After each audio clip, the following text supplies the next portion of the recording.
Hello, folks. This is my second Pushing the Boundaries interview. It's a privilege and an honour to host these sessions with true innovators in the analytics and business sense.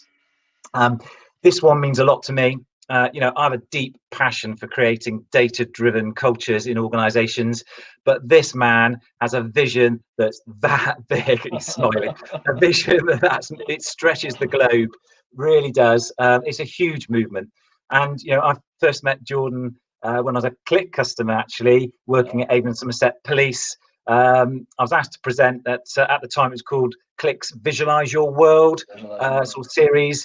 I was at the main stage at the QE2 Centre in London, and part of that process involved a panel session.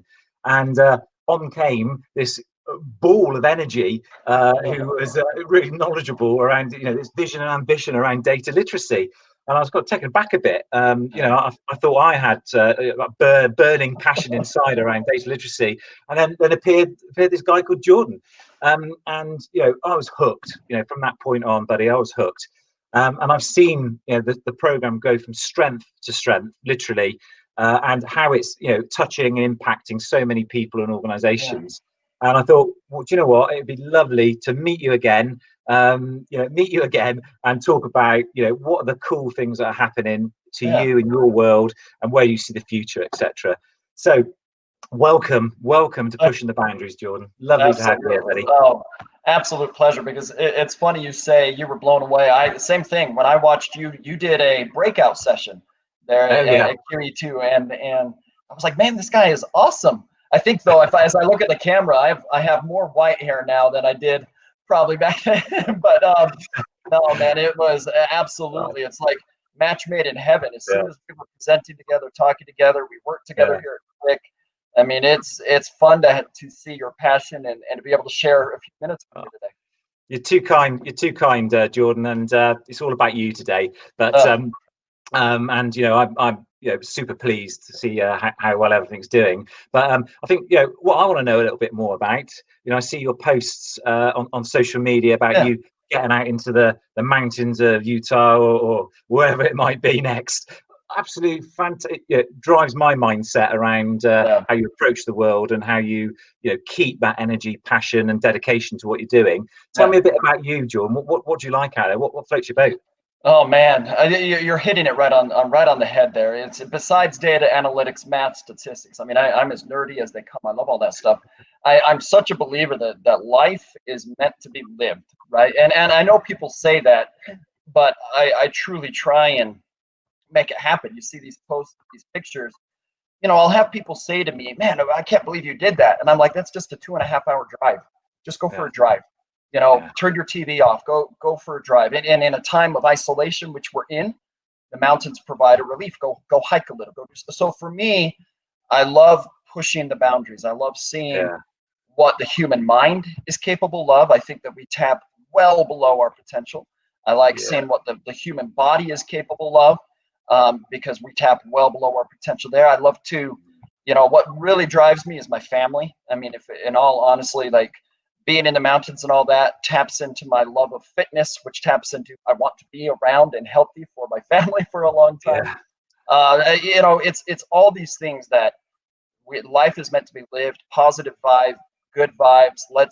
And that's where kind of a passion for data literacy comes in. This ability to empower and help people, right? To help them not only be able to be better with data and analytics, but these are skills that are now not just nice to haves. These are pretty much required skills in the world, especially after this COVID-19. We're seeing that this is becoming even bigger. So for me, those are just a few things. There's the spiritual side of it, there's the physical side of it, there's getting out, there's meditation, there's being present, being mindful, and all those things I think help drive. And as I've gotten to know you, I think there's similar things that help drive you. I think these are things that are part of our makeup, and I think having the ability to help people develop that sort of makeup and within themselves, within their own skills and talents is fun and fantastic.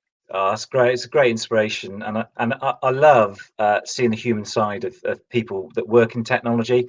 And it's a passion for me, actually. And I think, people want to understand people behind the noughts and the ones. Who are these people? Do we want to work with them? Do we want to engage with these people? I think you bring a lovely humanity to technology. Thank you. How you join people and technology together, again, it's a great inspiration. So keep doing it, and don't ever, dare I say it, don't ever let anyone from the corporate end of the world say, nah, no more humanity, please, because it is such a strength. It's such a strength. Fight it. I agree. Well, and tapping into that, I think that's the one thing that people forget is data and technology are enablers. They're tools in our tool belt. They are not the belt itself. And I think we lose sight of that. And I think people get scared of that, which is why data literacy resonates with people, is it makes it so there is a human side to the robotic, to the mundane, to the technical. And I think that that's one thing that why data literacy now resonates as big as it does across the world. Yeah, absolutely, 100% right. And thinking back to your journey where it all started, how did it all start for you? It's just sort of like, must be a bit of a roller coaster, but where did it start, Jordan? So this is one of the funniest parts of this, and it'll be hopefully not too long an answer, but it's got what I think is a good story. So I've been at Click now almost exactly 4 years, and the entire journey here, of course, is around data literacy. It's all I've done. But about it's probably actually about 6 years ago, 5 or 6 years ago now, my first ideas started to formulate around this. So I was running a large BI world for one of the world's largest financial services companies. And we were becoming one of Click's main competitors. That's what we were starting to roll out and all that. And I was tasked with not only running the dashboards, running the engineers, and owning this, but training people on how to use our dashboards. But at that time, if you think about 5, 6 years ago, this is when self-service analytics was really just becoming something. And as it was becoming something, the way to train people was always, I think, the standard, here's a dashboard, this is how you point and click, this is what it tells you. It was not, how can you use the data and analytics better to get insight? That's not what it was. And so 5 or 6 years ago, these ideas started to form in my mind. Why in the world are we not teaching pretty much that? Wouldn't it be cool if we're teaching how to analyze this, give them analytics, basic statistics, things that they could do to get more insight? So I built a plan around this, and I presented it to my EVP, and the answer I got was basically straight up no. Straight up no. Basically, maybe in the future, but they're not ready for this. And I think what I did, I took it for granted. Like, I didn't realize what I was tapping into. I didn't call it data literacy or anything, but that's what it basically was. And then about a year and a half later, they were trying to change my job. I wasn't a fan of it. The job posting was up on Click that was all around analytical learning.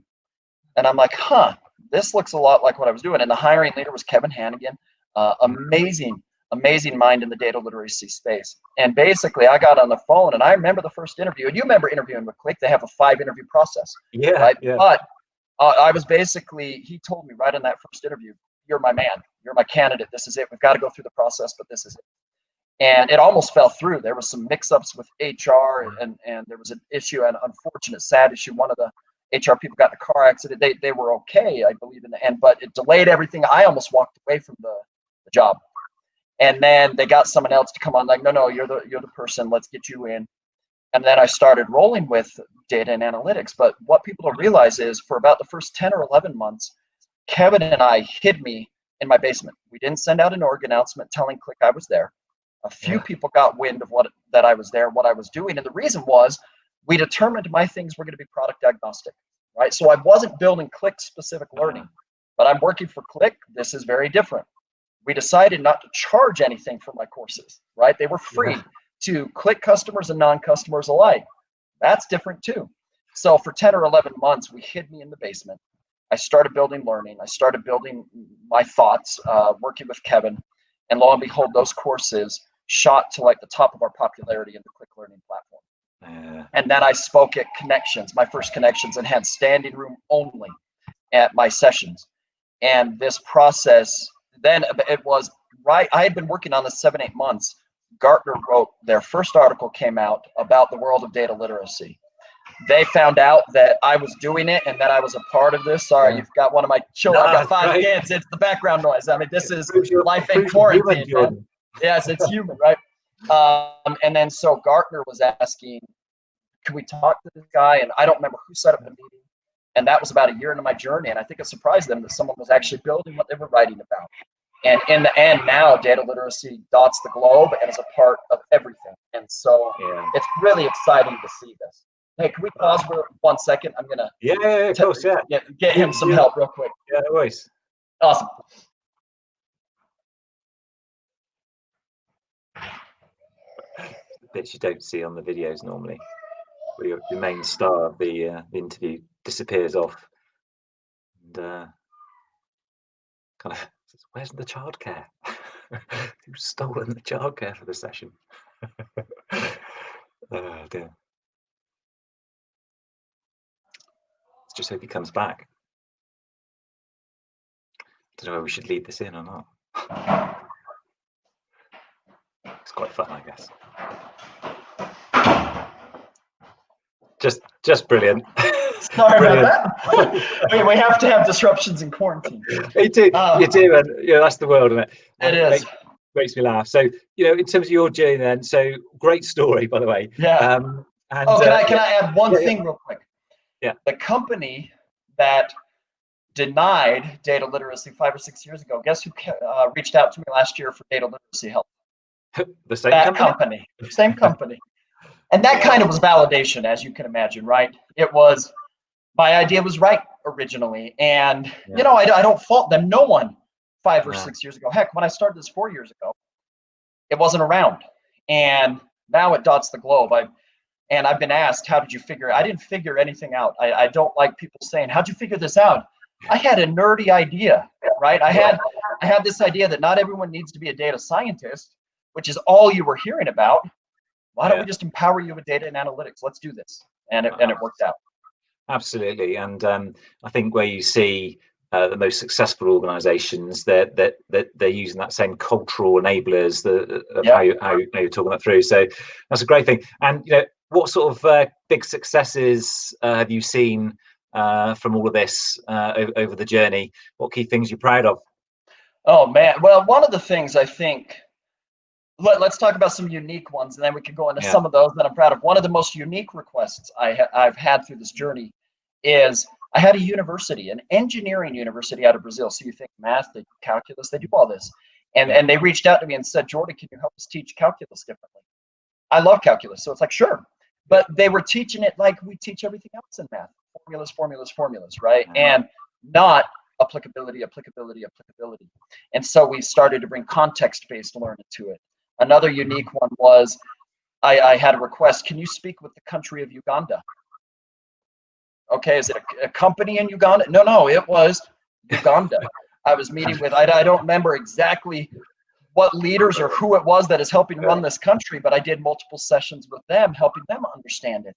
And so there's all sorts of fun, unique requests, like things I've been proud of, I had the opportunity just last year, the United Nations asked me to come speak to them about, they're working on their data and analytics strategy. And so they reached out to me and said, hey, Jordan, can you help us? Can you come speak to us? And but I will say, it was not only one of my favorite speaking engagements, kind of the most unique too, in the sense that they lead you into this auditorium that seats like 500 people. You have your electronic name at the beginning, just like you would see in a United Nations meeting. You press a button to make sure you can go, your microphone is working. But all of a sudden, I'm sitting there at the front, all of the audience behind. And then in the back, I see this group of people enter through this door. They're kind of in there for a minute. They walk across and then they leave. Okay, 10 minutes later or whatever, another group entered. And I realized, because these are public meetings and it was being live streamed, those were tour groups coming through. So you had these tour groups coming through watching you speak on a panel or whatever. And it was like, so not only was that, one of those proud moments, but a unique moment. But overall, when you say kind of those proud moments, is the fact that data literacy has become what it has. It's taken me around the world to speak with guests, speak with companies. I still talk with companies all over the world. Just yesterday, I was working with an organization Central South America.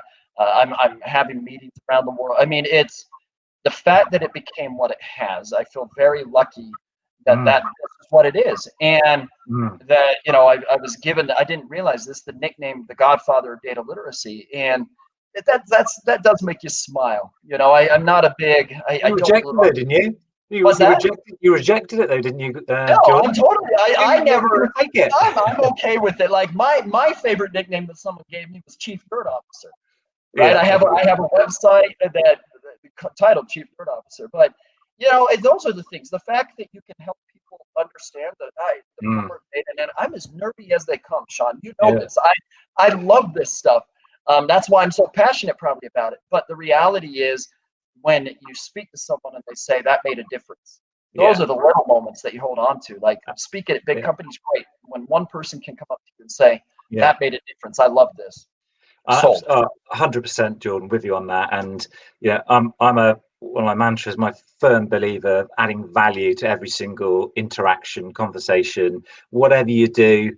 It's all about value and about having having the empowerment, I guess, to be able to contribute in your way. And I think cultures of organizations, they're shifting, changing fast. I think that empowerment and inclusion around data literacy is going again from strength to strength. So that's a lovely thing to hear a lot about how you view that. But in terms of what you're kind of so taking the data literacy concept and translating it into action, I guess. How do you see sort of practical things about how data literacy lands in an organization? Yeah, it's an interesting concept, because if you think about it, if all we're doing is teaching the empowerment of data literacy, right? So learnings around how to use data, how to analyze it. The first thing I think we need to understand is we're not here to say people are data illiterate. No, everybody already has data literacy in them. Okay, so it's just a matter of where your level is and your confidence. I think the best term for it is, what is your confidence level when it comes to the use of data? And so the practical application, there's many. But what I see with organizations who are successful in this is we see that there's leadership buy-in, this desire for leadership, not only to invest in technology and software, gather the data, to manage it, to get quality, give you the tools, but at the same time, they realize we have to invest in people's learning, and not just learning from that old way, which was how to use a tool, learning in the way of how do you analyze data. And so that is one of the key things that organizations can do, is how do you put this into action, is buy into it, understand that you can't just invest in a tool and it's the magic button. That's what people have wanted forever. The other side of it is you need to have data literacy kind of evangelists in the company, right? Exciting people with the company. Just before our meeting, before doing this recording, I was meeting with Citigroup, and they have a gentleman, Chris Powers, within Citigroup, who is a massive data literacy evangelist, and you can see it, you can hear it. Companies that want to succeed with this, you can hire the outside firms all you want, and they can help. But if you don't have the grassroots enthusiasm to do this, as soon as they leave, what's going to happen to your program? It's going to fall. Yeah, it's going to fall by the wayside. And then the final thing I would say to put this into action is assess where you are, assess where your people are. And once you assess where your people are, then you can put learning in place. It's not a one size fits all. The companies who will fail at this will buy into a one size fits all approach. It's not a one size fits all. People have varying skills, varying levels, varying degrees of confidence with data literacy. So instead of buy one box, it's not an out of the box thing. What we want you to do is assess where your organization is, use that assessment to determine what learning patterns you should be putting into place, and then do it and make it iterative. This is a lifelong thing, right? You're not going to take one course and then I'm fully there. No, we can always be learning. Yeah, and that organizational assessment, that baseline, is something you measure against. So you start using data to understand your change in your data literacy, don't you? And also learning about what people are using, how they're using it. Where's your champions? So back in Avon and Somerset days, we'd be looking at who's the frequent users of our applications. What are they using it for? Can they be used as our champions, our DigiSpocks, to go and help other people? And conversely, the other way around. where are those users that aren't really understanding or using data? So I'm a firm believer of having that organizational assessment, that baseline assessment, of which then base the foundation for action and improvement, and really, leadership, isn't it? For me personally, that top level leadership, having that person walk in the data literacy talking about it in their communications, going out to their organization, talking about the importance of the tools, the approaches, the confidence, giving them the empowerment to use data. It's such a powerful thing. And I've had the privilege and honor having someone like Andy Marsh, who's the chief of Avon Somerset Police. He was one of the best, the best leader I've ever experienced, and his empowerment, the organization empowerment to use data was something special. And I utilized a lot of the stuff that you were talking about, and when I was a customer, and obviously when I went to Click, I talk about similar things across the world then. So it's been great to unpick really about translating that into real action. What do you think then in terms of lessons, and what key lessons do you think people should learn from this? Anything that think, don't do that, or that's a key kind of thing you need to be aware of? I think the big one is there's a couple of let's first start about the what not to do. Data literacy is not a tool, and I think what we're seeing is in some areas we're seeing that organizations think if I buy this data viz tool, that's data literacy. It's not. So is data viz and those tools an enabler of data literacy? Absolutely.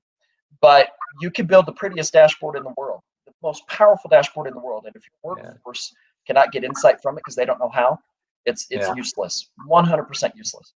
So a tool should not be your strategy, whether it's an AI tool, a data viz tool, a data management tool, it doesn't matter. That's not the strategy. I think this is one of the do nots would be, do not start with a tool, start with a strategy. I see far too often companies around the world who are failing with data and analytics, that it's because they invested in a tool thinking it would be the answer, and then they get very poor adoption, something you've probably seen a lot of, the poor adoption of tools, because what they did is they bought a tool and they forced it down on people. They forced that as their strategy. Versus start with a strategy, and then the tools themselves will come to the surface, right? The cream will rise up. Oh, this is our strategy. This is the type of tool we need to make sure the strategy works. Done. We've got it. Great. That's what we want. So that's a great lesson. So that to me is one of the biggest do nots. Other do nots would be to just focus this in a siloed way, right? Meaning, let's have our data and analytics sit over here, and then the whole business is over here, right? That is a very old school way of thinking, but it still, I think, permeates throughout some people's mindsets that we need to keep it isolated. And all that's going to do is silo things off. So then when you send a report out, people aren't going to know what to do with it, right? There are companies, I'm sure you've seen, that have 400, 600 dashboards. I had one company, I think, that told me they have 400 dashboards or apps, and they use about 6 of them, I think it was. Why are you still running the others then? And so I think what we can't put the cart before the horse is probably the best way to say it. The do's, right? We've talked about it a little, is make sure you start with a strategy. Make sure you assess where people are. I think how many of us, for us, are excited when we get an email that says, hey, you have mandatory training. We're not excited about that in our inbox, right? But we have to do it. Versus, why don't we assess where you are, teach you why this is going to help improve your job, and then give you the learning. That's the process for data literacy, not just all of a sudden send an email to everybody that says you have mandatory training, go take this course on correlation versus causation. Typically be like, I don't want to do this. But if we could get the why behind it, start with that why, like Simon Sinek says, it can be very impactful. It's a really great point. And I always, whenever I went out into the organization and worked with, our frontline business leads, I'd always say, how can I help you do your job better? One of my first questions was not about, what compliance can I put on you? It was about, how can I help you do your job better? How can I save you time? How can I make a difference to the outcomes you're delivering? And really thinking about focusing that technology I was introducing, the greater good. And of course, subtly, weaving in compliance in there as well, because it's Yep. important, aligning the 100%. organization, line of sight. Yeah. But actually, it was all about helping those people that Yeah, are, they're the ones that are doing the work and keeping the lights on and doing the business. So let's help them. It's not, absolutely. that's my kind of motto around that, really, Jordan. You, Do you you feel a touched similar upon, thing? oh, 100%. You touched Yeah, upon probably one of the best do's to put in your line, and that is yeah, make it outcome focused. What yeah. outcome are you trying to achieve, right? If we just say go use data and analytics, Mm, and even if we give them data literacy learning, okay, I built a pretty chart. Does it tie back to the business's goals? No. mm, Well, then what's it going to be doing? So I think people lose sight of the fact that starting with an outcome in mind, and it could be that the outcome is generate revenue. Great. Okay, I get that that is very mm, ambiguous. There's so much more that should be done to that, but let's start there. At least you yeah, know where there is a starting point. You're trying yeah, to use data and analytics as an enabler to get you that outcome, not yeah, as the outcome. And so I think that's what people need to realize. Again, it's the tool belt analogy. If I gave you a piece of sheetrock to put up on a wall in a home, and yeah, I said, here's a bunch of nails, your goal and outcome is to put up that sheetrock, and I give you a screwdriver to do it instead of a hammer. How yeah, successful are you going to be? yeah, Right? What do you think is happening with data and analytics all over the place? People yeah, are given screwdrivers when they need a hammer. And a part of it is because, one, when you just put that in front of them, first off, if I don't tell you your goal is to put up that sheetrock, you just have yeah, sheetrock, you have nails sitting on the floor. I think maybe I know I'm supposed to put this up, but I haven't been told that. So when you get people and you put tools and data in front of them, maybe I'm supposed to do this. I don't know. yeah, Maybe you will land upon the right decision. Maybe. But aren't the yeah. chances greater if you arm people with strategy, with outcome, with knowledge beforehand? Absolutely. Yeah, and you're absolutely right. And it's not, it's not like a sheep dipping exercise. It's not ticking the box exercise. No. And a lot of that is about, you don't necessarily always find it on project plans. Yeah. This is about great leadership, understanding people, understanding process, understanding technology, Yeah. and about how it all, how it all comes together. Yeah. When you do get it coming together, it's a joy, isn't it? When you see something working in your Absolutely. organization, it's like it burns you up with Absolutely. yeah. I mean, Excitement. You're like, oh my gosh, look at how yeah, good you did. yeah, Yeah. yeah. Look, you see that? The hairs on my arm, Jordan. You've made the hairs on my arm go up. Love it. See, we love it. Well, and I Yeah, think that's another thing people can utilize to bridge and use as a catalyst for data literacy. Once you yeah, have a success, share the success. Share yeah, with people. Show them. You're going to have naysayers, people that don't want to use data and analytics. Show yeah, them a successful story of using data and analytics. Show yeah, them that it didn't overtake your job. Show them that it wasn't this or that. And then show them, look how powerful this decision was. And maybe it was there to support your gut feel. We're not trying to get rid of gut feel. I think people think that. No, yeah, we're trying to support your gut feel. And if we could yeah, support your gut feel, wonderful. This is fantastic. But we have to be open. This is the key. We have to be objectively open that our gut feel could be wrong. That's yeah. fine. When you get the right mindset with data and analytics, that's totally fine. Yeah, absolutely right. And I think, I think we're seeing those successes. You've talked about a few on the way there, but the more we can share across the world, certainly in our public sector, our Yep. healthcare areas, the more we can open up the collaborative working. And I know Click's got a great record of Yeah. doing that, and yourself.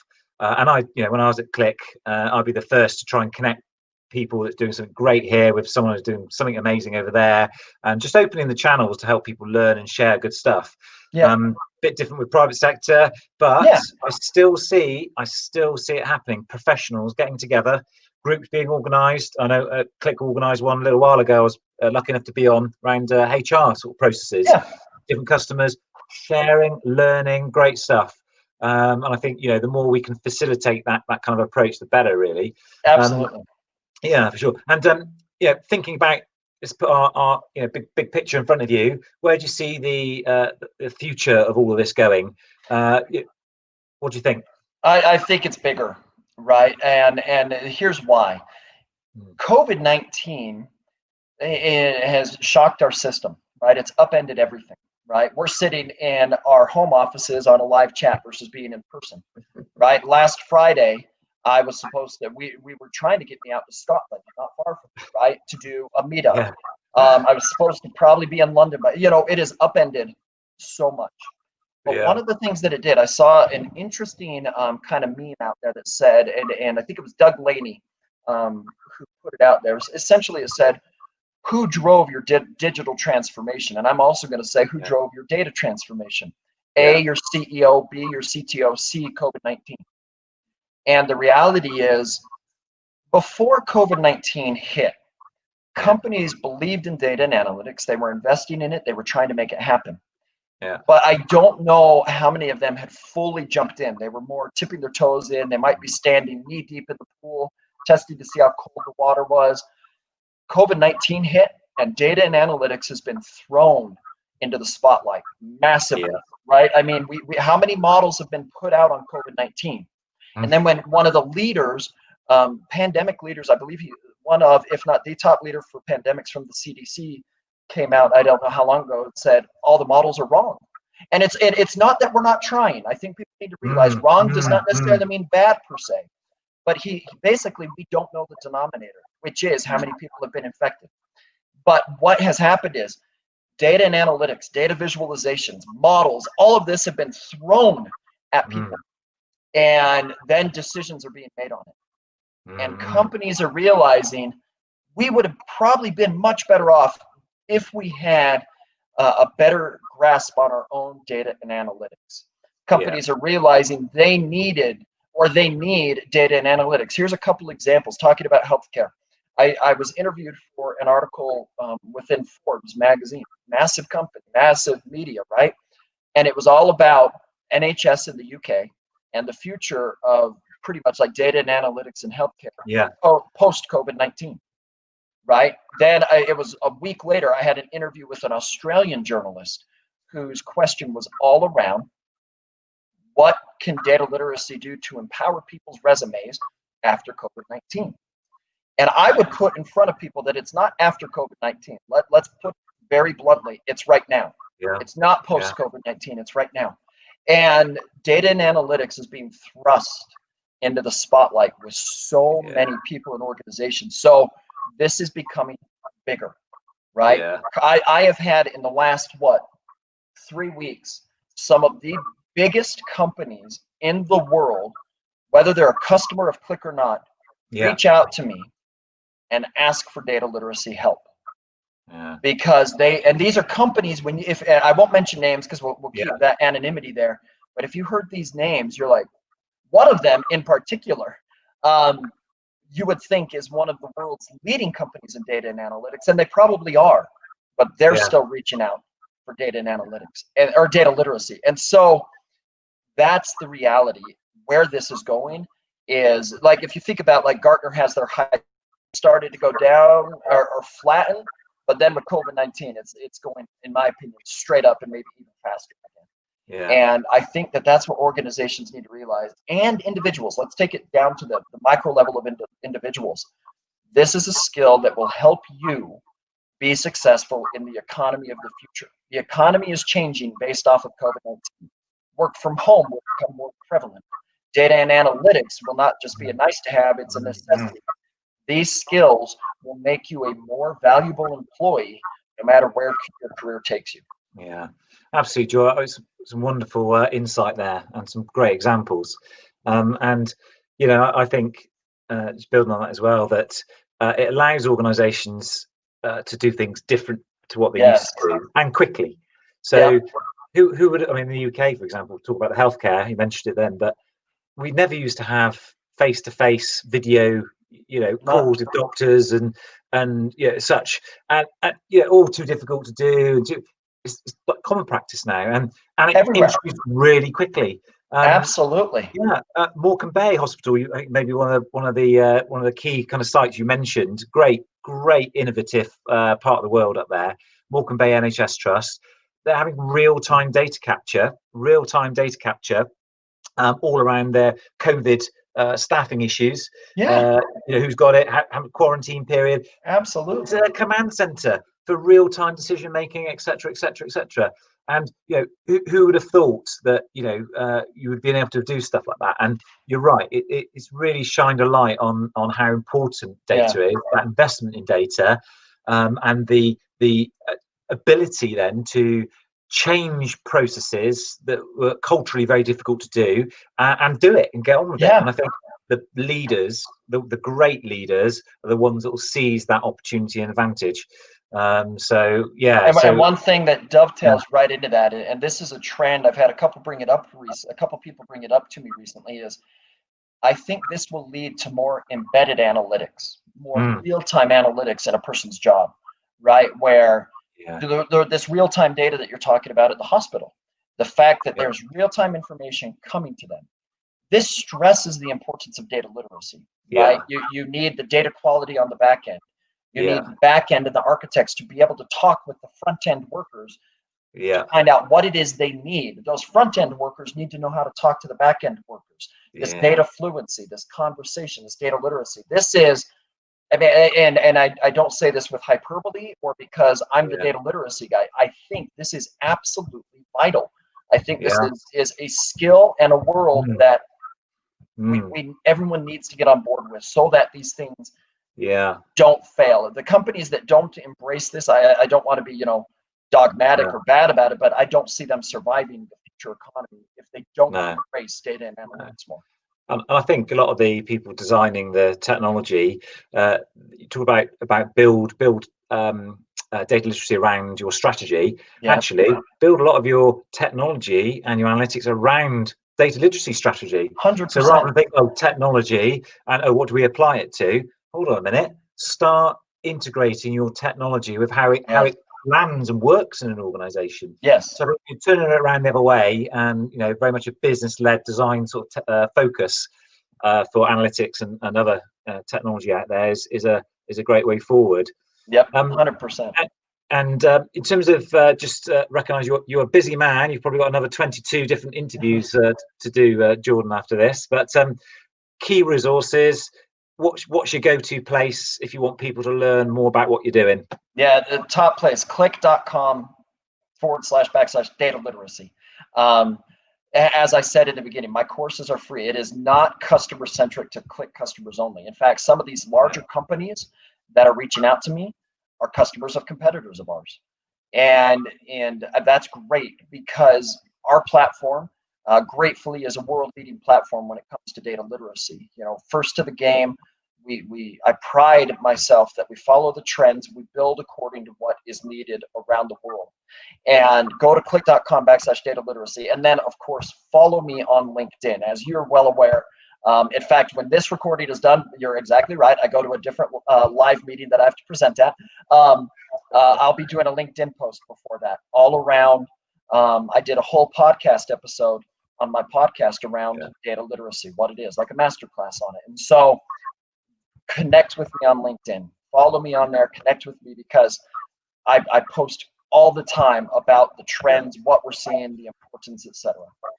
You do. And you might get a great mountain picture in there or two. That's just icing on the cake. But you genuinely, you're a great content poster. Thank you. And I think for the people that want to take notice, which is a lot of people, they like the content. It's not a selling thing, and I think you do that very well. And I would, as I follow you, but I recommend that people should connect with you, follow that stuff, do something with it as well. Brilliant. I'd love to see more of that coming. So thank you so much.